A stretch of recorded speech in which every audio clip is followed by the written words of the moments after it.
우리 장모님께서 기도하신 것처럼 제가 어제 교회 지 꼭 3년이 되었습니다. 정말 고생 많으셨습니다.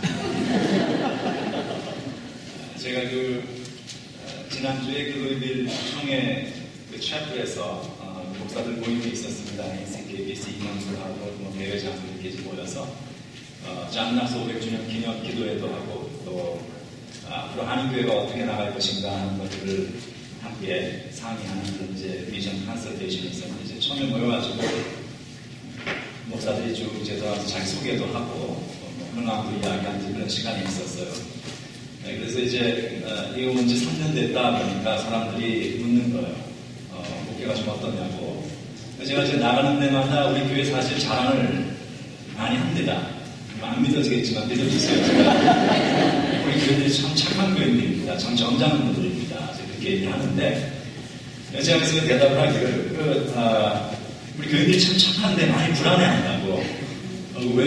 그 이유는 처음에 3년 전에 왔을 때 내가 누군지 몰라서 불안했고 이제 3년이 지나면 내가 누군지를 알기 때문에 불안했다고 제가 그랬더니 나중에 어느 여세신 목사님 한 분이 조용히 나한테 와가지고 그 교인들이 왜 불안해합니까? 이렇게 또 물어보는 분이 계시는 거예요. 그래서 저는 그런 분들이 제일 감당이 안 됩니다. 이게 제가 가장 기피하는 대상 중에 하나가 웃자고 얘기하는데 죽자고 하려는 사람. 유머를 얘기하면 심각하게 받아들이는 사람 또는 유머를 한다고 하는데 너무 슬프게 말해서 그 사람의 유머가 끝나고 나면 자중이 숙연해지는 그런 경우는 참 대책이 안 쓰는 것이죠. 제가 지난 3년을 하나님의 은혜, 여러분의 사랑 속에서 이렇게 목회할 수 있었던 것은 아무리 생각을 해도 정말 하나님의 은혜입니다. 제가 아무리 저 자신을 돌아봐도 제 속에 이런 목사로서의 그런 능력도 자질도 자격도 사실은 없습니다. 다 부족합니다. 하나님 은혜로 여기 왔고 또 지난 3년 동안 이를 악물고 참아주시면서 부족한 것을 이해해 주시고 함께 섬겨오신 모든 성도 여러분들의 사랑 때문에 인하여서 감사를 드립니다. 지난 3년간 우리 교회에 아름다운 일이 있었다는 것 하나님 은혜입니다. 하나님 은혜고 이렇게 귀한 분도 계시기 때문입니다. 잘못된 것 있었다면 우리가 이제 힘 합쳐서 좀 더 건강한 교회 그리고 장로님 기도하신 대로 온 이 지역과 미주 전역에 돈이 되고 그들을 위한 이웃을 위한 복이 되어지는 그런 우리 KPCM이라는 교회로 정체성과 우리 삶의 모습을 더 발전할 수 있는 그런 교회가 될 수 있기를 주님의 이름으로 소망해 봅니다. 네. 오늘 말씀에 우리가 2절만을 읽고 지나갔습니다만 사실은 1절부터 10절까지는 오늘 우리가 읽은 이 2절의 배경이 되어지는 말씀입니다. 예수님께서 바리새인들과 서기관들의 문제점을 말씀을 하시죠. 그러면서 그들이 하는 일들을 본받지 마라 이런 말씀을 하십니다. 그러면서 그 본받지 말아야 할 일들이 어떤 것인가 하는 것을 말씀하시면서 단어법적이죠. 그렇기 때문에 우리가 그것들을 반대로 할 수 있다면 우리가 해야 할 일이 무엇인가 하는 것을 우리 스스로 생각해 볼 수 있도록 말씀을 던져주고 계십니다. 한 3가지를 대략 지적을 하시는데 첫 번째는 솔선수범하지 않는 일입니다. 3절에 보면 그들은 말만 하고 행하지 않는다. 솔선수범하지 않고 두 번째는 실제적인 행함보다는 외형적인 형식에만 관심을 두었습니다. 5절 말씀 보면 그들의 모든 행위를 사람에게 보이고자 한다. 곧 그 견문 띠를 넓게 하며 옷수를 길게 하고 이거 지금 다 시간 때문에 설명할 수 없지만 어쨌든 형식은 중요한데 우리에게 형식이 없으면 안 됩니다. 예배를 드릴 때도 스트럭처가 필요하고 형식이 필요하고 우리들의 무브먼트와 우리들의 행동과 이 모든 게 다 예배 예식 의전의 일부입니다. 이게 형식이 필요합니다. 사람은 형식을 떠나서 존재할 수 없습니다. 그런데 형식만 있으면 안 되는 것이죠. 그 형식 속에는 하나님을 향한 온전한 우리의 진정한 신앙의 고백과 하나님을 향한 사랑이 가득히 담겨있는 것이 외형적인 형식이라는 모습을 통해서 흘러나가고 표출되어야 그것이 온전한 예배로 우리가 하나님 앞에 드려질 수 있는 것이지 마음의 중심과 내용은 그렇지 않은데 외형적으로만 사람에게 보이기 위한 어떤 경건과 거룩의 모습들 이런 것들이 다 옳지 않은 것이다. 이렇게 주님이 말씀을 하십니다. 세 번째는 특권 의식을 그들이 가지고 있었습니다. 서기관과 바리새인들, 그때 지도자들이죠. 6절, 7절 보면은 잔치의 윗자리와 회당의 높은 자리와 시장에서 문안받는 것과 사람에게 라피라 칭함을 받는 것을 좋아한다. 그러니까 대접받는 건 좋아했는데 대접하진 않았어요. 솔선수범이 결여되었고 행함과 진정성이 결여된 아쉬운 행동, 또 특권의식 이런 것들은 우리가 어떤 위치에 있든 어디서 무엇을 하며 살아가든 우리 그리스도인들이 하나님 앞에 가져야 할 신앙의 본질과는 거리가 먼 일입니다. 역사를 통해서 종교가 사회와 세상을 향해서 낮아지고 겸손한 모습을 보이지 않고 섬기는 모습보다는 권력지향적인 그런 모습을 보였을 때 그것이 어떤 종교가 되었든 그 종교는 항상 타락했고 그런 종교가 사회를 지배하는 그런 이데올로기에 있는 상황에서는 그 사회는 혼란과 어지러움 속에 빠져 들어갔던 것을 우리는 보게 됩니다. 금년 3월이죠. 3월에 그 포춘 매거진이 세계에서 가장 영향력 있는 50명의 사람들을 선정을 했습니다. 그 가운데서 탑 랭크 넘버 1에 그 이름이 올라간 사람이 누구인가 하면은 최근에 교황이 되신 프란시스 교황입니다.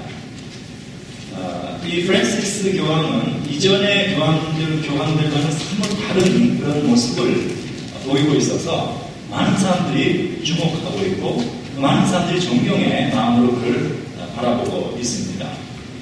그가 교황이 된 후에 교황청 금융개혁을 실시를 했습니다. 그래서 모든 교황청 안에 있는 재정을 투명하게 만들고 그리고 가난한 자들을 위한 펀드를 조성을 하고 그래서 어떤 사치와 외형적인 그런 쇼업하는 그런 모습들보다는 아주 실질적이고 그 교회가 해야 할 그런 일들에 관심을 가지고 그분이 끌어가고 있는 것을 보게 됩니다.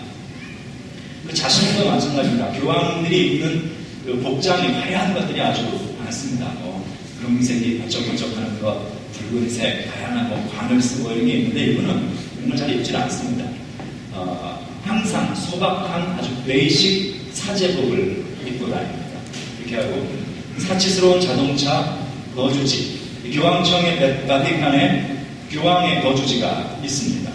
근데 그거 다 사양하고 자신이 교황 되기 전서부터 평생 그렇게 교황 되고 나서 이분이 쇼업하는 것이 아니라 그분의 그 이력과 경력을 다 알고 있죠. 그렇게 살아온 그렇게 했듯이 아주 낮은 곳에서 이분이 겸손하고 검소하게 그렇게 살고 있는 그 모습을 보이고 있습니다.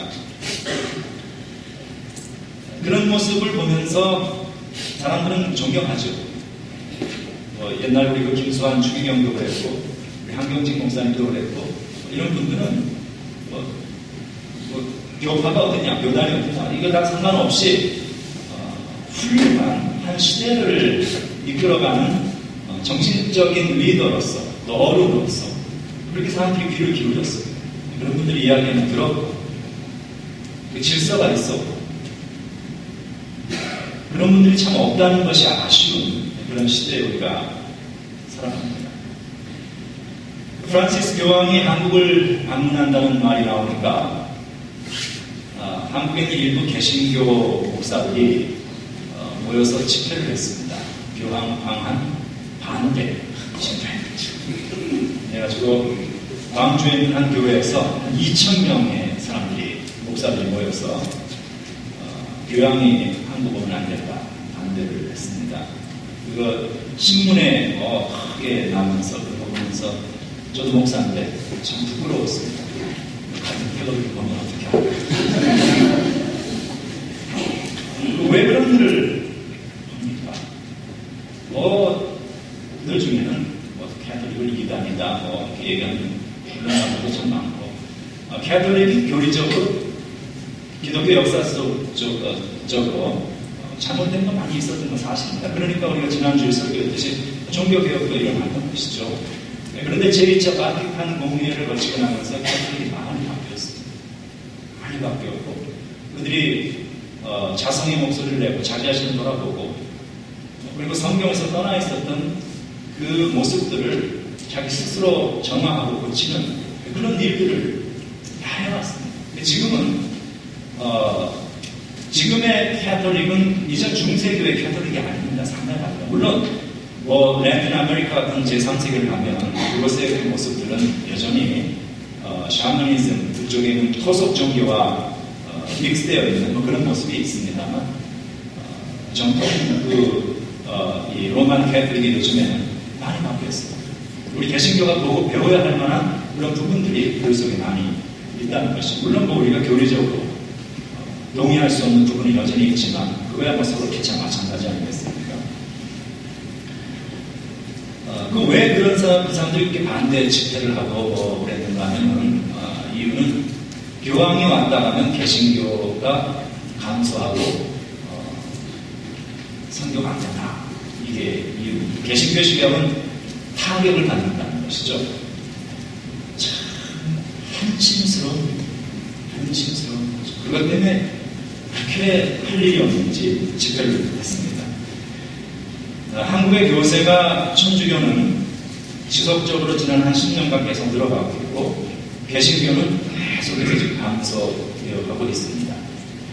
2014년 통계에 따르면 한국의 천주교 신자가 536만 명 정도로 집계가 되고 있습니다. 이것은 전년 대비에 약 1.6%가 상승한 숫자입니다. 물론 그렇게 큰 건 아니지만 그게 늘어나고 있는 거예요. 그리고 그 많은 부분들은 개신교에 있던 사람들이 일로 가는 거예요. 너무 시끄럽고 대체 너무 정신없고 너무 저지멘탈하고 이런 것들이 이제 불편한 것이죠. 물론 그게 좋은, 우리 개신교로 입장해 봤을 때 그렇게 물론 바람직한 일은 아니지만, 안타까운 일이지만 현실이라는 것입니다. 그 반면에 통계청에서 나온 그 종교 인구 통계 자료에 의하면 개신교 신자는 876만 명으로서 지난 10년 동안 약 14만 4천이 줄어들었습니다. 그리고 계속 줄고 있습니다. 그래서 우리가 지난주에 중세교회의 종교개혁이 일어날 수밖에 없었던 지극히 당연한 원인들과 사회적인, 종교적인 요소들을 우리가 살펴본 바 있습니다만, 그 중세교회에 있었던 아주 가득한 온 사회를 꽉 채우고 있었던 그 종교적인 분위기에 비해서 내실과 실속은 없고 참으로 진정으로 크리스천다운 삶의 모습이나 하나님을 사랑하는 그 마음이 없었던, 지금 형식화되고 모든 것이 관료주의적으로 인스티튜셔널하게 다 변해버린 것이죠. 네. 그러한 모습이 지금 우리 개신교 속에 들어있습니다. 우리 오늘 주님께서 말씀하신 너희들은 이러한 모습을 본받지 말아라 라고 말씀하셨던 그 주님의 지적들, 이것이 지금 우리 개신교들 지도자들 속에, 개신교회 속에 그대로 투사되어 나타나고 있다는 것은, 우리 하나님 앞에서 이 말씀의 거울에 우리 자신을 비춰보며 우리 자신의 옷깃을 여미고 우리가 어디에 잘못된 부분이 없는가 하는 것을 생각해 보아야 할 그런 시점에 우리가 와 있습니다. 세계적으로는 전반적으로 천주교 신자들이 개신교로 이렇게 전향하고 들어오는 그런 비율이 높습니다만 우리 한국교회는 그 반대 현상을 가지고 있습니다. 이유는 간단한 것이죠. 한국교회가 종교개혁을 했을 때 그 개혁자들의 하나님을 향한 신앙, 하나님을 향한 진실된 모습들, 이게 다 사라져버렸고, 오히려 이제는 우리 개신교 안에서 종교개혁이 일어나지 아니하면 안 되는 그런 상황에 우리가 와 있기 때문입니다. 사회에 모범을 보이지 못하고 있고, 빛이 되지 않냐. 물론 교회가 다 그런 건 아닙니다.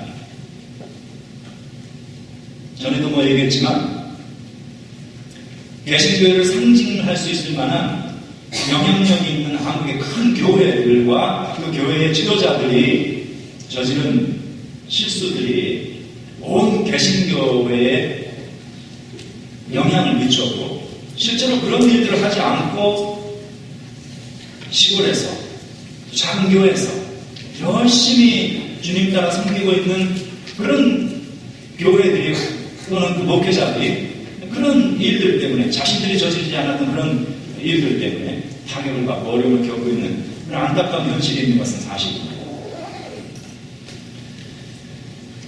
교황이 방문하면 교인이 천주교로 옮겨갈까봐 걱정한다는 것은 참 우스운 일입니다. 그래서 반대 집회를 하고 목사들이 모여서 그런 품위 없는 행동을 하는 게 아니라 교회가 제대로 하면 되는 것이죠. 우리가 제대로 하면 교황 아니라 교황 할아버지가 와도 뭐가 걱정입니까? 우리가 제대로 하면, 우리가 세상에서 빛이 되고 모범이 되고 세상을 위한 복이 되어지면 아니 뭐가 걱정입니까? 이웃 교단의 교파의 영적 지도자 또 국가적인 손님이지 않습니까? 어쨌든 그러면 환영하고 축하하고 이런 넓은 모습을 보이면 믿지 아니하는 사람들이 다 보고 있잖아. 개신교가 어떻게 하는지.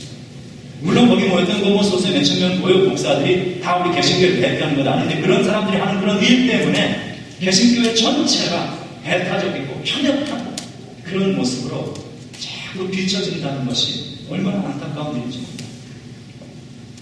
그런 그 받아주어준 넓은 그 관용과 그런 모습을 보이면 이것이 다 훗날 우리에게 선교의 일걸음이 되어지고 세상에서 사람들이 우리 교회를 보는 그런 인식이 달라지고 할 수 있는데, 모여서 반대 집회나 하고 비난이나 하는 그런 일들이 같은 목사로서 참 안타깝고 답답했습니다.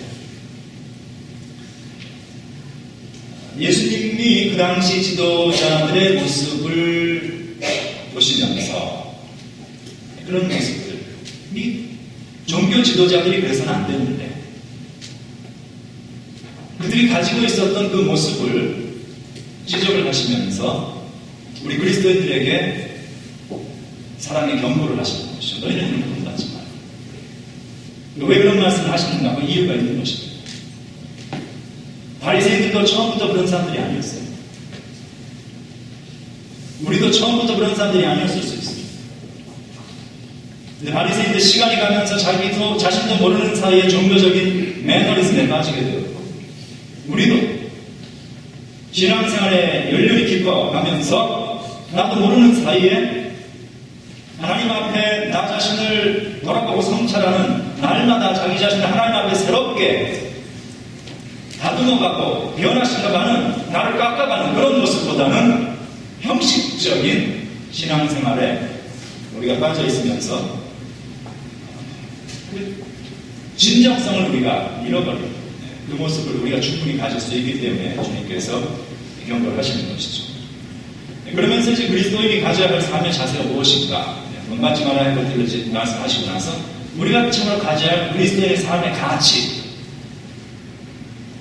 자세, 이런 것을 오늘 본문에서 말씀을 하셨습니다. 그것이 이제 11절에 너희 중에 큰 자는 너희를 섬기는 자가 되어야 합니다. 우리 모두가 다 큰 자가 되기를 원하죠. 사실 둘만 있어도 둘 중에서도 우리는 큰 자가 되기를 원합니다. 다 큰 자가 되기를 원합니다. 소수 그룹이 모여도 그 안에 큰 자 되기를 원하고 다 인정받기를 원하고 사람들이 나를 알아주기를 원하고 큰 자가 되기를 원합니다. 그런데 주님 말씀이 이것이에요. 큰 자가 된다는 자체가 나쁜 것이 아니고 큰 자가 된다면 내가 있는 곳이 어디가 되든 내가 있는 그것이 작은 공동체가 되었든 그것이 큰 공동체가 되었든 나에게 주어진 나의 삶의 영역 속에서 하나님께서 나에게 맡겨주시고 부여해 주신 나의 삶의 모든 자원을 가지고 이웃을 섬길 수 있는 사람이라 이렇게 말씀을 하십니다. 이 큰 자는 섬기는 자가 되어야 한다라는 말을 우리가 사회학적인 용어를 빌려서 말한다면 오늘 이 설교 제목에 있는 것처럼 noblesse oblige라는 그런 말로 설명이 될 수 있겠습니다. noblesse oblige라는 것은 우리가 잘 아는 대로 귀족의 의무를 뜻하는 프랑스 원입니다. 부와 권력과 명성은 사회적인 책임을 수반한다는 것이죠. 그래서 noblesse, 명예가 주어진다면 oblige, 의무를 수행하며 실천하며 살 수 있어야 됩니다. 내게 주어져 있는 기득권, 권리만 주장하고 막말로 실체말로 자기 밥그릇만 챙기는 사람이 되어서는 안 되고 항상 다른 이들을 배려할 수 있는 그런 책임의식을 가진 사람이 이게 크리스천이다 라고 주님은 말씀하고 있습니다. 시오노 나나미의 로마인 이야기에 보면 로마 제국이 성공하고 장기간 그 제국이 유지될 수 있었던 4가지의 이유를 얘기하는데 그 중에 중요한 이유 하나가 뭐냐 바로 이 noblesse oblige. 로마의 귀족들은 그런 의식을 가지고 살았다는 것이죠. 그래서 자기들이 단순히 그 노예들과 신분상으로 다르다는 사실 하나만을 가지고 자신들을 내세우고 만족하고 살았던 것이 아니라 그 노블한 그 지위가 자신들에게 주어져 있다면 그 지위에 걸맞는 사회적인 책임을 지는 것을 그들은 그들의 삶의 그 기품으로 삼고 살았다는 것이죠.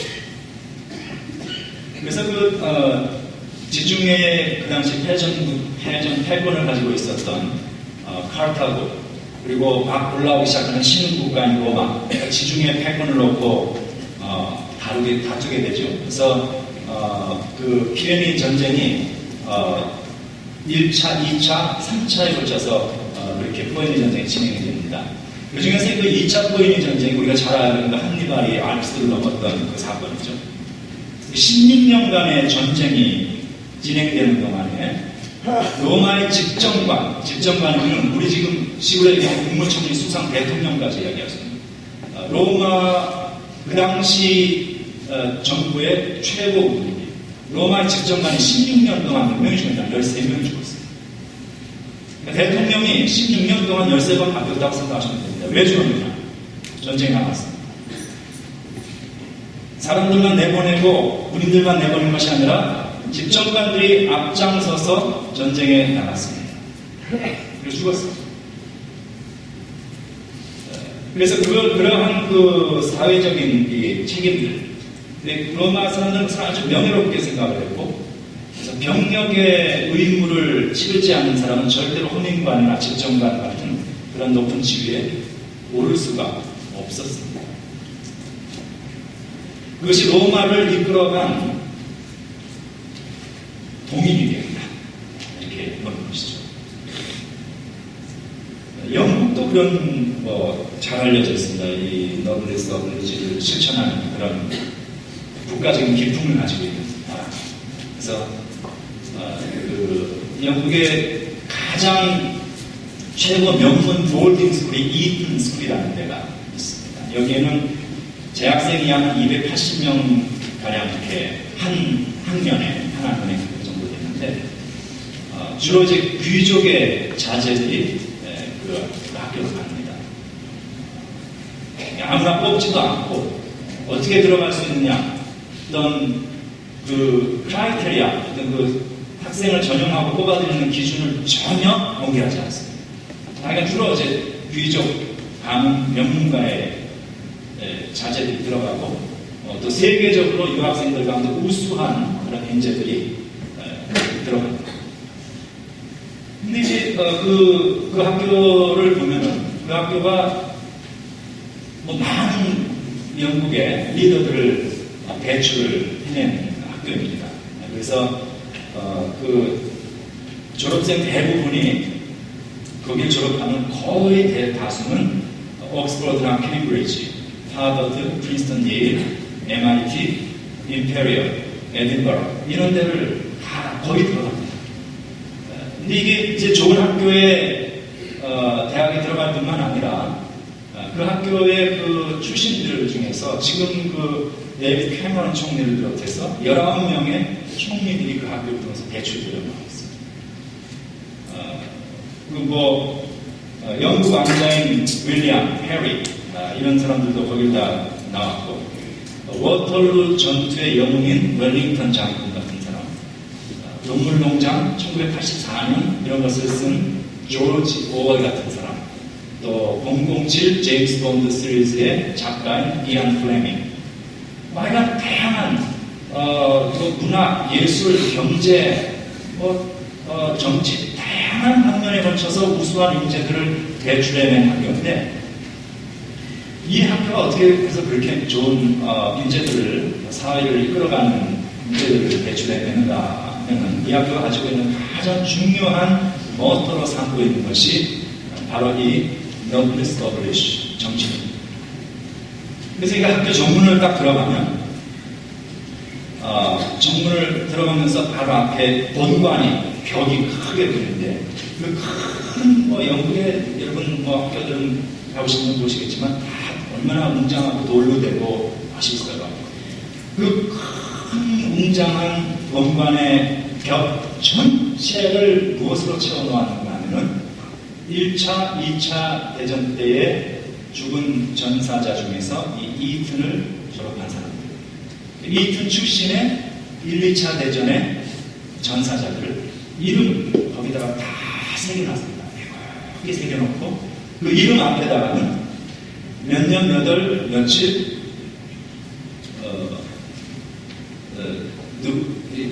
죽은 누구누구를 추모하며 하면서 거기다 이름을 이렇게 기록을 해놓습니다.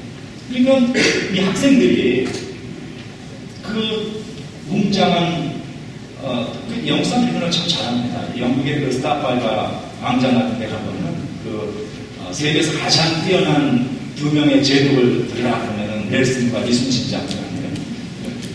왜 웃으세요? 이순신 장군이 정말이에요. 근데 그 스타파이가 광장에 가보면 그 넬슨의 상을 가보셔야 돼요. 제가 설명을 해보겠습니다. 거기를 가보면 영국 사람이 영국에 대한 자부심을 갖지 않을 수가 없게 해놨어요. 그렇게 해놨어요. 그러니까 그 학생들도 돌로 된 자기들의 그 본관 벽 전체를 자기들의 그 기득권을 다 포기하고 다 명문가의 자제들이니까 도망갈 수 있고 우리 한국 같은 건 잘하잖아요.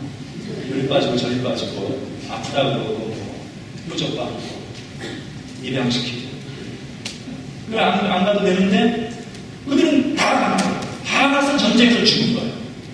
그런 그 기득권을 포기하고 자기 헌신을 했던 그 선배들의 이름이 거기 쫙 적혀있는 그런 걸 보는 이 젊은 키 끓는 학생들의 마음이 어떻겠어요? 그거 보면서 자부심을 받는 거죠. 내가 이 학교에 저런 선배들의 뒤를 따르는 이 학교의 학생이라는 사실, 나도 저 대열에 내가 들어가겠다. 그러니까 이 영국이라는 나라는 그런 왕가의 자제는 의무적으로 군대를 장교 다 병행하게 되어 있어요. 귀족의 자제도 다.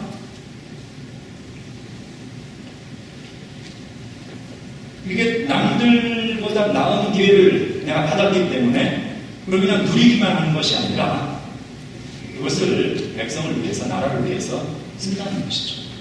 그걸 국민들이 보는 거죠. 그 나라를 지탱해 나가는 정신이 그 안에 들어있어요. 영국뿐만 아니라 미국도 뭐 우리 여기서 사니까 잘 알고 있죠. 참 그런 게 많습니다. 루즈벨트 대통령은 내 아들 모두를 다 2차 대전 전투에 참전시켰어요. 한국 전쟁에 139명의 스타들, 미국의 장성들의 자제들이 한국전에 참전을 했고 그 중에 35명이 사망하거나 부상하였습니다. 아이젠하워의 아들인 아이젠하워 소령, 또 유엔군 총사령관이었던 마크 클락 대장의 아들도 그 대열에 들어있습니다. 한국전 당시 최고의 지휘관 중 한 명이었던 벤 프리트 장군을 우리는 잘 기억하죠. 그분이 그 외아들이 있습니다. 아들 하나. 그 외아들이 공군 대위였습니다. 지미 벤 프리트. 한국전에 참여를 했습니다. 안 가도 되는데 참여했어요. 그리고 그 폭격기를 운전이라고 자꾸 뭐라 하죠? 파일럿이니까 하여간 운행하던, 조종하던 폭격기 방어 파일럿이었어요. 황해도 해주 쪽에 작전 수행을 하다가 연락이 두절됩니다. 실종됐습니다. 대공포에 맞은 것이죠.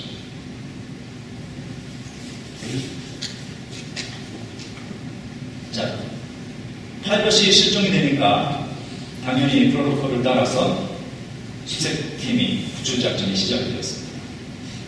근데 구출작전을 잠깐 하다가 그 구출작전이 중단되고 모두 수색대 팀이 돌아왔습니다. 이유는 벤 프리트 장군이 자기 아들을 구출하기 위해서 혹시라도 많은 수색대원들의 인명피해가 날 것을 우려해서 중단시켰습니다. 구출작전.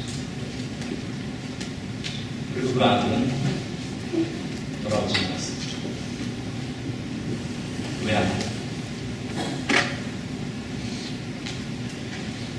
그분이 그랬다고요. 그 보고를 받고 아들이 실종됐다는 전혀 동요함이 없이 사령관으로서의 지휘를 다 하고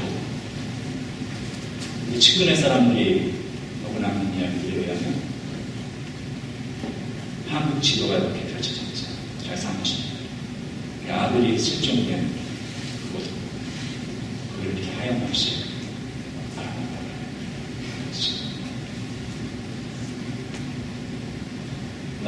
그 벤 프리트 대위 실종된 아들이죠. 그 아들이 6.25 전쟁 참전을 결심하고 자기 어머니에게 보낸 편지가 기록으로 남아 있습니다.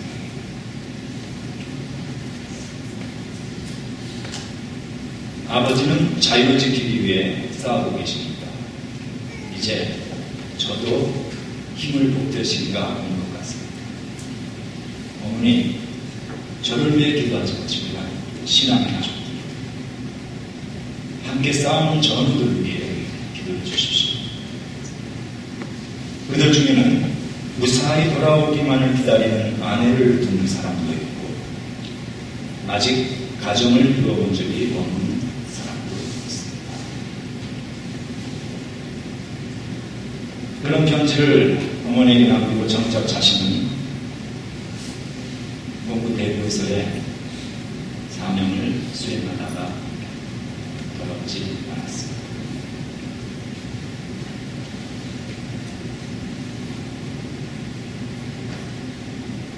뭐 외국뿐만이 아니라 우리 한국 교회에도, 한국 역사 속에도 이런 훌륭한 사람들이 있습니다. 자꾸 언론에 교회 안 좋은 모습만 보도가 돼서 그 가슴 아프고 그게 다인 것처럼 보이는 것이 안타깝지만 훌륭한 우리들의 선배들이 있었기 때문에 우리들이 이만큼 신앙을 보고 배우고 따라가고 있는 것이죠. 우리도 그런 책임이 있는 것이죠. 우리 후배들에게 우리의 선배들이 우리가 보여줬던 그 모습을 우리도 남겨줄 수 있는 그런 선배가 우리가 되고자 하는 그 마음을 가지고 우리 신앙을 지켜야 합니다. 한국 사람으로서 이 너블리스 어브리시를 아주 바르게 실천했던 가장 대표적인 사람이 한 사람인데 1895년 1월 15일 평양에서 한 독실한 기독교인의 가정에서 태어납니다. 9살 때 미국 유학을 떠나는데 이 어린 아들을 보내면서 그 아버지가 한 말이 성공해서 돌아와라. 아니었고 내가 미국 가서 공부해서 나라와 백성을 위해서 일해야 합니다. 그리고 그 9명의 자녀들 가운데 장남을 9살을 보냈습니다. 그 아버지는 재봉틀 일을 하면서 어렸던 젊은 시절에는 노예였어요. 종이었어요. 배운 바가 없어요. 국민학교도 제대로 나오지 못한, 근데 예수 믿는 신앙 들어가고 우리 신앙 초창기에 우리 선배들은 예수 믿고 복 받고 그저만 병 낫고 사업 잘 되고 이런 게 없었어요. 예수 믿는 그 신앙 자체가 하나님의 나라를 위하여서, 그리고 하나님께서 나에게 허락해준 이 땅의 나라와 민족을 위해서 우리 자신의 삶을 헌신하는 그런 모습들을 우리 신앙의 선배들은 가지고 있었어요. 그러니까 이 9살 난 어린아이의 아버지가 배운 바 없는 그런 분이었지만 하나님 신앙 들어가면서 나라 민족 사랑하는 그 마음 그거 가지고 장손이잖아. 죽으면 어떡하라고. 이거는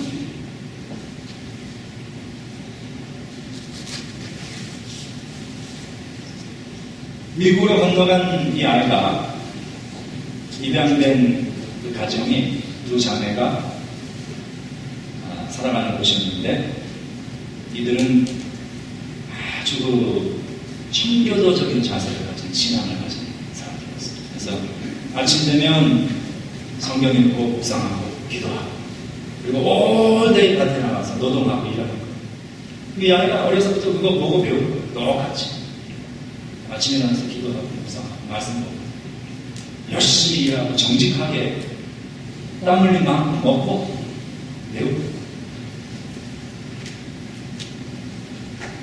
독립운동가 박용만이 독립투사를 양성하기 위해서 세운 헤이스팅스 소년병 학교에 입교합니다.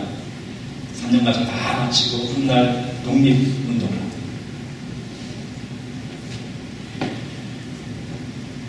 미시간 주립대 공부했고 LA에 있는 USC 공부했고 스탠포드를 거쳐서 나라가 일제 강점기에 들어갔기 때문에 돌아오지 못하고 21년 만에 간도, 북간도에서 헤어진 부모님 가족들이 나옵니다. 모국에 돌아왔는데 상공부 장관 제의가 들어왔는데 거절합니다. 그리고 그 당시에 우리 한국 사람들 위생이 참 안 좋고 몸들이 병이 얼마나 많아요. 그러니까 우리 병들어 죽어가는 이 백성들을 살려야겠다 해서 의약품 회사를 차립니다. 지금 같은 렌즈도 그죠? 위험한 거죠. 어떻게 될지가 알 수도 없고 그 당시 한국 정직하게 회사를 운영했고 사원들을 좀 부리듯이 하지 않았고 주인대로 했습니다. 1930년대, 지금부터 거의 100년 전입니다.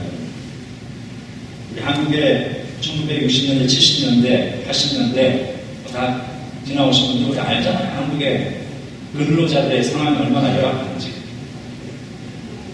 근데 1930년대에 이미 그 분이 설립한 회사에서는 종업원들을 위한 독신자 기숙사를 지어줬습니다. 집회소를 지어줬고 운동장, 양어장, 수영장까지 만들어줬습니다. 주식을 편리하게 투명하게 공개했고 한국 최초로 사원 지주제를 도입했습니다. 그 회사가 만들어서 했던 가장 유명한 제품이 소형 진통제인 안티프라민이랍니다. 안티프라민. 아시죠? 모르죠? 지금도 그게 뭐 나오는지 모르겠는데 아침에 설교 드렸던 분 그저께 봤다고 그러시는데 제가 어렸을 적에는 약이 별로 없었거든요. 그때는. 그러니까 이 안티프라민은 거의 만병통치약이었습니다. 이거 하나만 동그란 뚜껑 이렇게 해가지고 열면은 이걸로 뭐 입술도 바르고 멀쩡이로도 바르고 멍들어도 바르고 하여간 뭐 다 머리에 바르고 다 바르고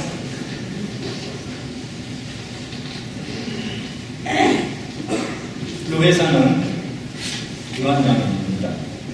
그리고 설립자는 유일한 박사입니다.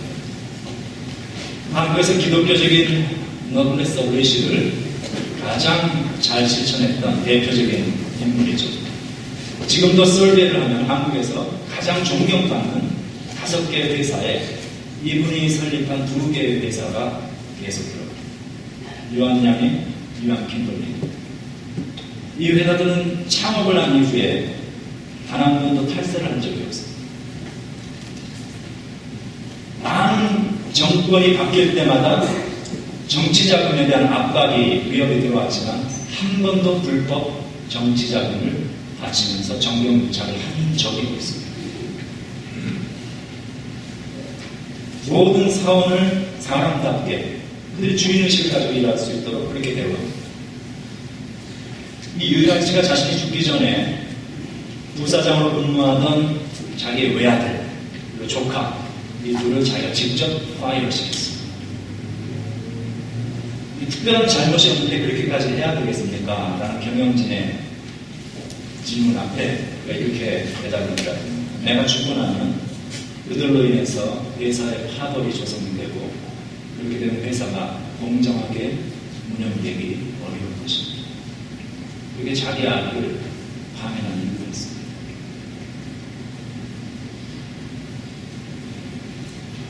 교회 조금 커지면은 교회 아들 키워가지고 세습하겠다고 하는 목사들은 좀 이런 걸 보고 배워요. 공부 좀 해요.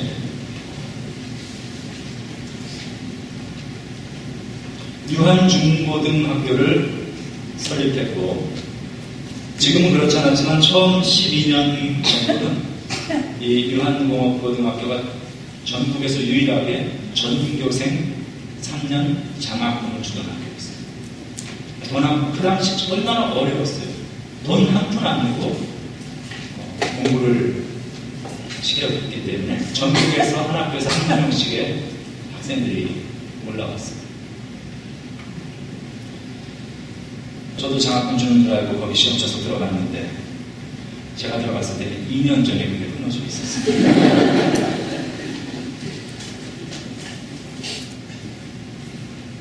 연희 전문의 거액을 기부하고 항상 교육에 많은 관심과 투자를 했습니다.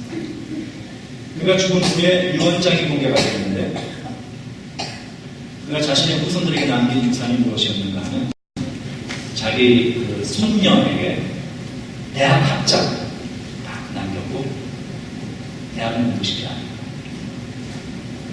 따님인 유제나 씨에게 유한중고등학교 안에 있는 5,000평의 땅을 주었는데 그것도 개인에게 그냥 쓰라고 준 것이 아니고 그걸 잘 보호하고 관리해서 반드시 개별로 가지 않고 이 학교의 학생들이 마음껏 뛰어날 수 있는 동산을 만들어라. 그래서 그게 좋습니다. 그리고 외아들, 자기가 파이어시키는 그 아들이죠. 외아들 일선 씨에게는 너는 내가 대학까지 공부를 시켰으니 이제부터 너의 힘으로 살아라 하면서 페니 한 푼도 주지 않았어요. 그리고 남은 전 재산을 다 사회에 환원을 하고 죽었는데, 그때 그분이 환원했던 자신의 전 재산이 지금 미국 환율로 치면 6억 5천만 불이 넘는 그런 액수였어요. 그 따님인 유제라 씨가 1991년에 죽었는데, 그분이 죽을 때에 아버지에게 물려받았던 그 땅 그대로, 그 다음에 자기가 가지고 있던 총 재산 다 공익사업에 다 환원하고 아버지 따라갔어요.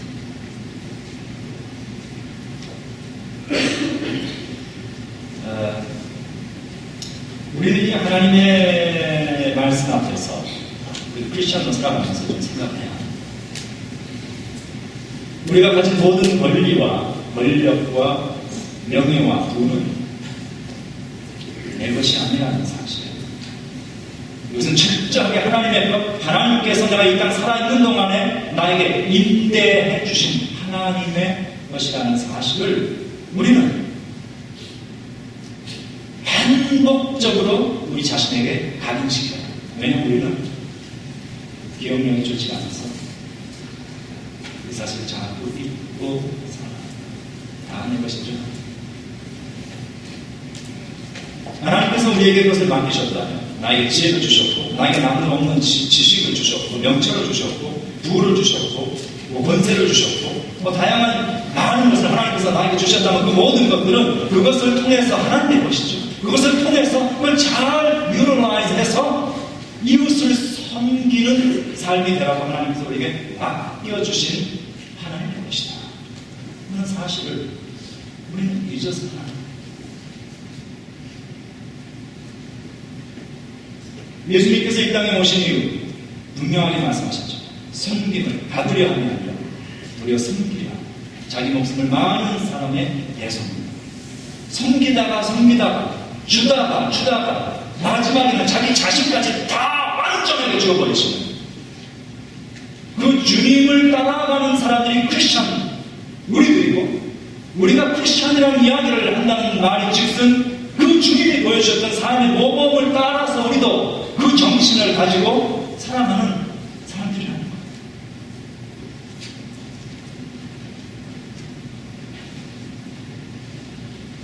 정치를 하면 백성을 생각하고 나라를 생각하는 사람들이 되어야 하고, 경제활동을 하면 정직해야 하고, 무엇을 하든지 내가 있어서 이웃을 위해 덕이 되고 복이 되는 그런 삶이 될 수 있을 때 주님은 우리의 삶을 크게 만들어주시고, 낮은 모습으로 주님을 섬기고자 할 때 주님은 우리의 인생을 높여주신다고 성경은 말씀합니다.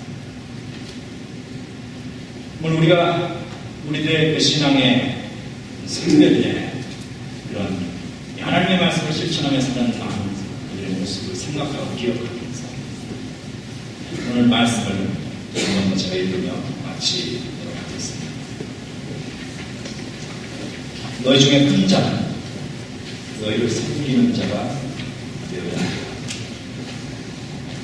누구든지 자기를 높이는 자는 낮아지고 누구든지 자기를 낮추는 자는 높아지리라.